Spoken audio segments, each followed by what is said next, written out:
নিৰ্বাচন দিন চমু চাপি আহি আছে, এইকাৰণে ফাইটবিলাক অলপ বেছি টাইট বা টাফ হৈ আছে। চবেই মানে খুব জোৰ লগাই আছে।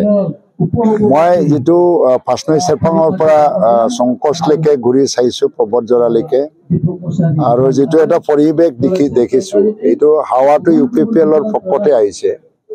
আৰম্ভণিত UPPLৰ যেটো ঢৌ উঠিছিলে, ইয়াত বিভিন্ন দলৰ যিখিনি বিভিন্ন ধৰণৰ কাৰ্যকলাপৰ কাৰণে অলপমান ব্যাহত নোহোৱা নহয়, অলপমান হৈছে। আমিও অলপ চ্যালেঞ্জৰ সন্মুখীন হ'ব লগা হৈছে। কিন্তু আজিৰ দিনত যেহেতু যিমান দিন চমু চাপি আহে, পিকচাৰটো ক্লিয়াৰ হৈ যায়, কোনটো জিকিব কোনটো নিজিকিব, এইটো এটা অংক কৰিব পৰা অৱস্থা হৈ যায়। তো কালি পৰহি মানত আমি এটা অংক উলিয়াই দিব পাৰিম। কিন্তু আজিৰ দিনতো আমি ক্লিয়াৰ মেজৰিটি পাই পেলাই UPPLে অকলে চৰকাৰ গঠন কৰিব পৰা এটা পৰিৱেশ আহি আছে। নিৰ্বাচনৰ পিছত ৰাজনৈতিক এটা স্ট্ৰেটেজি হিচাপে, কৌশল হিচাপে আমি কোনফালে যাব লাগে, কি কৰিম, এইটো অলপমান ইলেকশ্যনৰ পিছত আমি চিন্তা কৰিম। কিন্তু বৰ্তমান UPPLে অকলে চৰকাৰ গঠন কৰিব পৰা এটা পৰিৱেশ আমি দেখিবলৈ পাইছো। কাৰণে নিৰ্বাচনী প্ৰচাৰ চলে মুখ্যমন্ত্ৰী এনেকুৱা প্ৰত্যাহ্বানৰ সন্মুখীন। চাওক, আমাৰ UPPLৰ এটা পৰিয়াল এটা সেন্সাস হৈছে, মানে আজি ব্যক্তিয়ে মেম্বাৰ হোৱা নাই, পৰিয়ালে মেম্বাৰ হৈছে আমাৰ UPPL।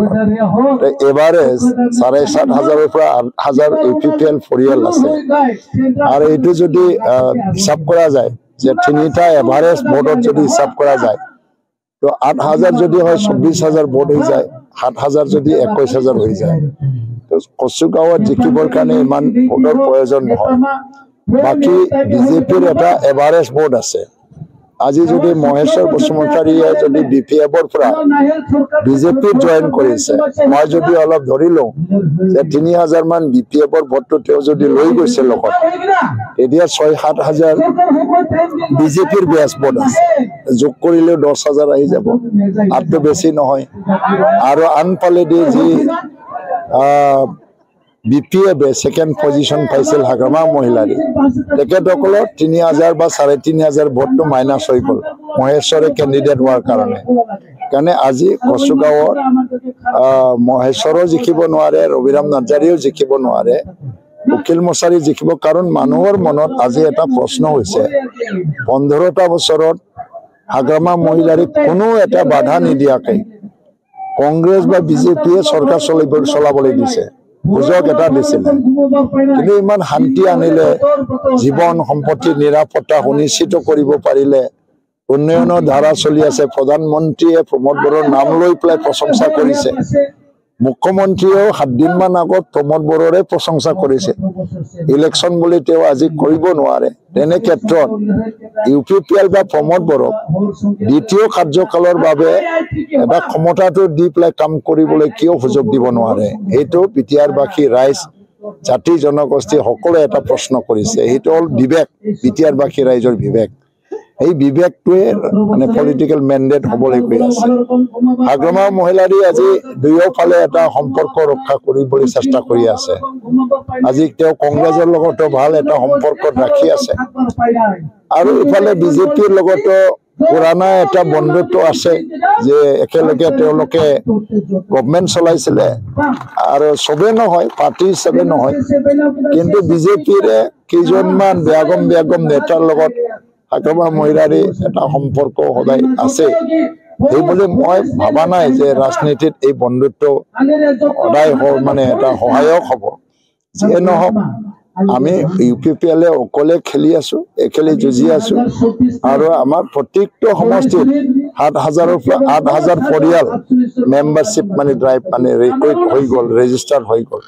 এইকাৰণে এভাৰেজ ভোটটো আমাৰ চবতকৈ বেছি। কাৰণে 25টা পৰা 27টা চিট পোৱাটো কোনো মানে আচৰিত হ'ব লগা নাই। কিন্তু মিনিমামত কিবা কাৰণত যদি 25-26টা আমি নাপাওঁ, তেতিয়াও যদি 22টা 23টাটো আহাটো আমি ধৰি ল'ব পাৰোঁ। ইয়াত এটা একৰ্ড ইমপ্লিমেণ্টেশ্যন এটা ডাঙৰ বিষয়, আৰু শান্তিটো বহুত ডাঙৰ বিষয়। শান্তি আৰু বাহিৰৰ পৰা অনা বস্তু নহয়, কোনোবা ক'লেও এইটো মানুহে নামানে। ইয়াৰে সুপুত্ৰ বা ইয়াৰে ব্যক্তি, ইয়াৰে নেতা, ইয়াৰ পৰা জন্ম হোৱা ৰাজনৈতিক দল, তেওঁলোকে যদি শান্তি প্ৰচেষ্টাৰ ক্ষেত্ৰত যদি কাম নকৰে তেতিয়া শান্তি কোনেও আনিব নোৱাৰে। এতিয়া প্ৰমোদ বড়োৰ নেতৃত্বতে শান্তি আনিলে। আজি NDFB অস্ত্ৰ সম্বৰণ কৰাৰ পিছতো কেইটামান গ্ৰুপ আকৌ পলাইছিলে জংঘললৈ, এইবিলাকক বুজনি দি পেলাই আকৌ ঘূৰাই আনিলে প্ৰমোদ বড়ো। তাৰ বাবে আজি BTC অঞ্চলত শান্তি সুনিশ্চিত হৈ গ'ল। এই ডাঙৰ এটা বিষয় হয় শান্তি, জীৱনৰ নিৰাপত্তা, সম্পত্তিৰ নিৰাপত্তা, এইটো ক'ত পালোহেঁতেন আমি। সেইকাৰণে ৰাইজে আজি শান্তিৰ বাবে ভোট দিব, উন্নতিৰ বাবে ভোট দিব। আৰু BTRৰ যিটো এটা একৰ্ড ইমপ্লিমেণ্টেশ্যন, বিশেষকৈ বড়ো মানুহবিলাকে তাৰ ভিত্তিতে ভোট দিব।